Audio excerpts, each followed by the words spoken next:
Okay, we are here with a not very happy Gazelle. Hello, sir. I can tell just by the look on your face. Did you lose a pound and find a penny? Yes, I certainly did today, yeah, I did. Okay. Not very happy at all. Not happy with this country whatsoever. I just want to move out. I've had enough. Understood. And to Statsman, I hope you got some facts for us tonight for the subjects we're going to be speaking about. Yeah, our country's in trouble. Fact. Yep. Yeah. And does anybody think that Labour has the answer? Let's be honest about these things, about what's gone on. Gypsy riots in Leeds, Bangladeshi riots in Whitechapel, and our main subject that we're going to be talking about is that British soldier that was stabbed in Kent. Yes, we've got to mention the firearms officers, who were attacked by those people. But we can't actually talk about who is doing this because we can get accused of being xenophobic or racist or Islamophobic, which is actually closer to the truth. Did you know that of all the terrorist attacks that there's been since 2000, 94 cases of the murders, in 94 cases, the murderers were Muslims. And also, 90% of the names on MI5's watch list are Muslim. And what do we hear about the prisons? The percentage of people that are in there? Muslim. Now, we're getting to a point where these are facts. They're available under freedom of information. So please tell me, what's going on in this country? Trevor, what's going on? I've no words, Jonathan. I've no words. I'm just sick to death of seeing things daily. In fact, you're not seeing the true story. No. You are not given the true story through this fake media. BBC, top of that list. I was speaking to some politicians today, and they are highly critical of the BBC for this. Stats, you want to comment on this? We're talking about a false narrative by the mainstream media about what's going on in this country. Yeah, well, I'm going to start by saying it's not been a great few weeks, has it? With riots and soldiers stabbed and police being attacked. I mean, to me, it looks like social cohesion is just breaking down at an alarming rate. Clash of cultures, which is only going to set to deepen, isn't it? The more we water down our culture with mass immigration. But to me, it looks like respect has been replaced with hatred against our system. Mm-hmm. Yet we still got to listen to the imaginary far right and a threat, and the police are institutionally racist. Give me a bloody break. So this has kind of took a backseat. The soldier stabbed. His name was Lieutenant Colonel Mark Teeton. Don't hear much of his name. And this was near his barracks in Brompton. Now, he was chased down like cowardly and attacked from behind. Apparently, he was stabbed about 70 times in front of his wife, who tried to intervene. Apparently, he's serious but stable. But because there's no video and no death, it's sidelined, isn't it? Now, the guy's been charged with murder, no motive. Apparently, it's not terror-related. So that's okay, is it? What is it when you kill a soldier? I'm sorry, but this has been pushed aside to change a narrative because the eternally offended want to play the victim again. And that'll bring us to the Manchester airport incident. Well, the Manchester airport incident completely obliterated this story. It completely obliterated it. And it turned out that when you look at it, that these guys were the ones that actually started the fight. It doesn't matter what it was over. If you're issued an order by the police there at an airport and they're firearms police, you obey. You don't turn around and start punching the hell out of them and fighting. That's just not the way of it. That doesn't do it. Go ahead, Gazelle. Going back to the Leeds riots. Yep. It was started when 4 children were taken away from their parents. Yep. And this is a story that I've been given, and I think it's quite accurate, because the authorities were afraid of the children being taken out of the country for some reason. I don't know what the reason was, but that was it. And they took the children away from the parents, and the riots began. They set buses on fire, did everything else. And the day later, a representative of the Roma community said, if you do not return those children to the parents, you will see protests like you haven't seen in 100 years. And guess what happened? They gave in. The children were put back to the extended family. That's a key issue. The extended family, which live within walking distance of the parents, right? Why the hell is this country kowtailing to these people? Yeah, I agree. Right? Stop it. It can't go on because appeasement never actually works. They're Go a ahead, Mark. minority. Stop it. They are a minority, and they're also living off the backs of the people of this country that welcome them in. Well, it's about time people started standing up. Oh, they've got to get some backbone, without a shadow of a doubt. Go ahead, Mark. Yeah, so we'll move on to what they pushed the narrative onto after the soldier. I mean, that should have been a massive thing, that. Well, there was no protest from us, was there? There wasn't even a don't look back in anger. There was nothing. It's disgraceful. Well, there we go. The narrative they fed us for the Manchester airport. Racist cops stamp on innocent brown person. That's basically what they're saying, isn't it? Well, a few people are looking rather stupid about now. So unlike the fake dinosaur news media, we didn't, and the Twitterati, obviously, we waited for the full picture. Because many these days, and I've noticed this quite a lot recently, want to jump to conclusions over a little short clip of video which got no context. I've been seeing this all week with various things. True. But the lack of experience is just, like, from these know-it-alls in the media and online is astounding. Everyone seems to be an expert these days. As we all discussed after this incident, it was clear that something preceded that stamp clip. Correct. Now, I've seen it before, and I've been in and witnessed similar highly stressful situations where there's a rush of blood because people are actually fighting for their lives. Now, in an ideal world, no, he shouldn't have stamped on his head. But the perpetrators shouldn't have attacked the police. These are armed police officers, and there's a weapon at risk there. Correct. So, to be honest, these people are actually lucky that our police, on the whole, are quite restrained in this country, because most other countries, they would have shot them. Oh, God. You know what I mean? If that had been in America, those people would have been dead at that airport. Oh, yeah. They'd have been definitely. dead. Would have been, and they'd have shot the mother as well. Yeah. I mean, they just don't mess around. They don't. Imagine trying to pull that kind of crap in Pakistan. The Pakistani police. You wouldn't get away with this in any other country. In any other country. And yet, this country is so tolerant. Well, it's wet wipe land. Wet wipe island, John, it is. Yeah, it's just, it's no good anymore. And I'm sorry, but if the likes of Yvette Cooper and Shavana Mahmood do not do something, then they're not going to be anything more than a single-term parliament, because they're going to be gotten rid of. And I think that people are actually seeing through this. I mean, you've only got to look at what they're doing now. They said that they're not going to raise taxes, but look at what they've done. They've given the doctors 22% increase. They've given it to them. Now, tell me, what other public sector people are going to be able to get those kind of increases? This is Labour's thinking. I mean, all the other things, they're taking away the fuel allowance. It's going to be axed for most of the pensioners. Labour are giving $11.6 billion towards overseas climate action. This country, its own people, are bottom of the pile. And we're getting it rubbed in our faces. Go on, Statsman.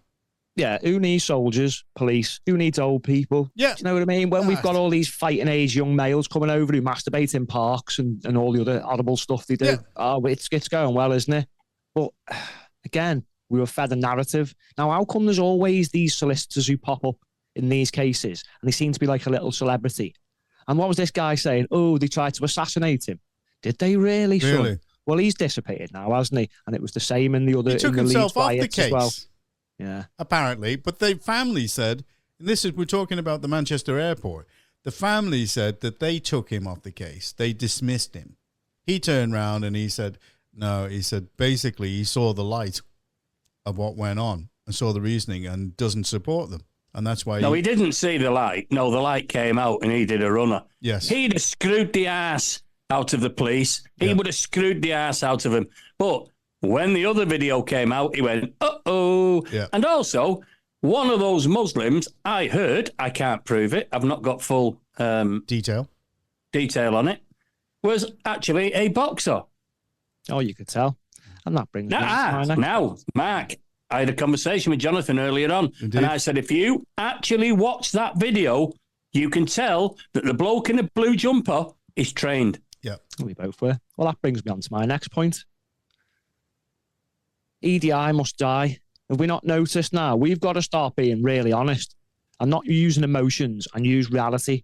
Now, this is going to upset some people, but I don't really care at this point in time now, because this is women and children and people's lives at risk. Yeah, so those small women, I'm sorry, I'm going to say this, should not be in these situations. No. As shouldn't small men, to be honest with you. Right, soldiers are trained to stay calm under pressure and they can defend themselves properly, but our police cannot. Their standards have fallen way short and their leadership sadly captured by academia. This blooming woke virus, mate. You got to get rid of that guy from the Met. He is just a danger to this country, without a shadow of a doubt. Yeah, these people are appointed to these jobs up the top by saying the right things, which is normally all this equality, diversity, blah, blah, blah. Mm-hmm. And they literally threw these police officers under the bus. Because what if those guys got that gun in the heat of the moment, and then they shot one of the officers? Or a taser. Yeah. But no, these people should be in these positions so they can do their job and uphold the law. So I think we've got to go now back to height limits. And now you're going to need a certain level of self-defense. It's got to be at least 5'8", 5'9", 5'10". Sorry, go on, Mark.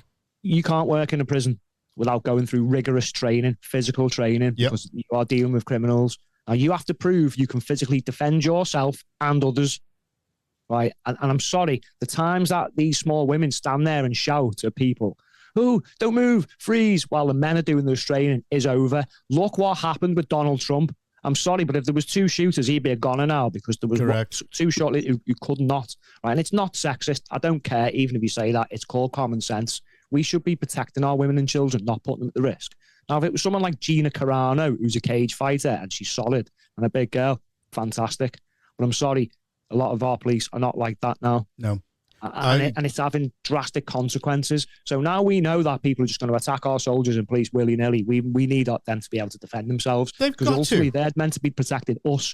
So who's it going to be left to in the end? Well, you can just see exactly what went on in Hare Hills. They ran away. They ran away. Now, when have you ever known the police in this country to run away from anything? And why are we so frightened of these people? Why? You know, I spoke to a politician today, and they agreed with me. They said that this government is basically frightened of the Muslims coming out. And I went, but why? I mean, they are. Because they can't cope, John, that's why. You just look at the London riots, when was that, like 2010 or something? Don't quote me on that date. They couldn't cope. They were nowhere to be seen while everyone burned the whole place down and looted it. It spread around the country. If I'd have carried on going, that could have been a total takeover of the country, and they wouldn't have even had to say it, John. So it's becoming obvious that the narrative within the judiciary, the police, and the government is to appease this minority. And everybody's frightened to say it, but I'm not. I'm sick of it. I'm absolutely sick of it, and I'm sick of the absolute degrading of Christianity by these other people. Had enough. They're a minority. Treat them like a minority. If they don't like it, tell them, like that Thai woman said. Tell them. I think I might actually just tell them to off. Yeah, why not? I saw that. It was just so funny. She's a British Thai, but she actually still speaks like a Thailander. And, oh, God. John, you speak to some of the foreigners and they cannot understand why we have let this country become what it has and why we don't stand up. Look, these false narratives have got to stop. We need factual information to base our decisions on, not this emotionally charged. And you cannot trust Sky, BBC, you cannot trust any of them. ITV, you cannot trust any of them to give the true picture. I mean, you can basically get your news from social media. Yeah. And it makes a lot more sense about what's going on. Yeah. Switch off the news, switch off your TVs, and let the fake news die quietly. Yeah. Because, as Trevor said before, they've got a massive hand in this. They flip these narratives for whoever wants them to flip them. Well, we know who that is, don't we? But Yeah. Well, And the Gazelle is absolutely pissed off with the BBC. Yeah, well, we've got to stop letting these tribal cultures use mob rule and playing the victim to bully us and change our way of life. Yeah, they're trying to shame us where there is no shame really to be had. They need to get lost back to where they came from, to be honest. Or we play by their rules now, as that seems to work, doesn't it? But what they're doing is they're trying to silence, the people that are actually talking about these things. People like Tommy, for example. They're trying to silence him. But the message is already out. It's too late now. They're either going to have to come back to the majority or witness a complete breakdown in society in this country where there's going to be riots. They don't need to worry about the minorities. It's the majority they're going to have to worry about. And if they carry on doing this and putting pressure on public finances where they're taking money off old age pensioners because they've got to make harsh decisions, and yet they'll give away 11.6 billion to other countries. They'll give away 3 billion to Ukraine. I mean, all these things, when you start adding them up, I'm sorry, but they're asking for trouble. And I'm absolutely certain that the Labour politicians are going to be sitting there going, oh, shit. If the majority start to actually club together under people like Tommy Robinson and Nigel Farage, well, then they're not going to have any power. Well, I think we're going to discuss what they'll do to people like that next. Yes, indeed. Yeah. Trevor, what's your views on the BBC? Defund them. Simple as that. If they can't make their own way, it's a stealth tax. It's a stealth tax, nothing else. Why the hell should we be paying that? I don't watch the BBC. I don't listen to the BBC. Why should we be forced to fund them? Let them make their own way in society like all the others do. Yep. That's the end of it. Shut them down, or, they can either go advertising and do whatever they wish. They're on a gravy train, and they've had it too good for too long. Yeah, and it's got to stop. It's got to stop. That's the end of it. They won't stand on their own 2 feet because you can see what they're doing with their news. They very stealthily put in and are funding local democracy reporters throughout all the press within the United Kingdom. And all those press have to actually account to them first if there's a story that comes up. I know because, I've been representing different news agencies, within the country. And I know that that's the situation. The BBC are being very, very stealthy about what they're doing. Go on, Mark. Go ahead. God, I hate the BBC.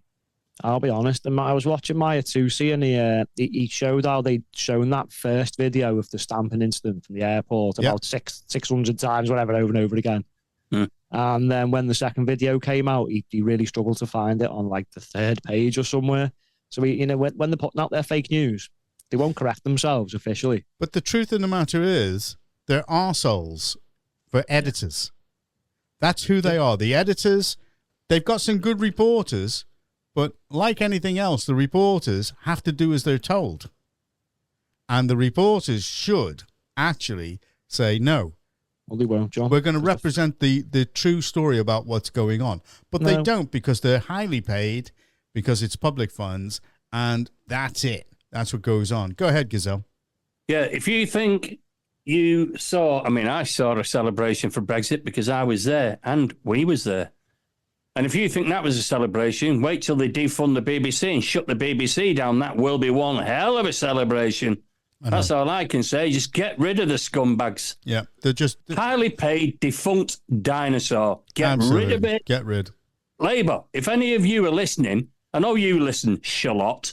So get onto your Charlotte and tell them to get rid of the BBC, and you'll be in for another term on that one issue. You reckon? Okay, last word from Statsman. They literally won't, because it's them feeding the narrative through the media, so they'll keep them alive for as long as possible. As I say, switch them off. I really don't even want to be speaking about them, to be honest. Oh, yeah, a bit like the Warrington Guardian with the Warrington Labour Party. I see what you're saying there, Stats, exactly. Yep, yeah, absolutely. That's exactly what happens. The narrative's drip fed from the top. It doesn't matter what's going on. That's what they want you to hear. Indeed. Well, that's going to be the end of part 1. We've actually covered quite a few things there. And in part 2, we're going to come back to our man, Mr. Tommy Robinson. And we're going to be having a chat with him. No, we're not going to be having a chat with him. At the moment, he's on holiday. But we're going to be having a chat about him and what went on in that rally. And the way that it was portrayed. Again, far right. Yeah. Right. Tell me another story, Jack. Oh, those were the days. They were, weren't they?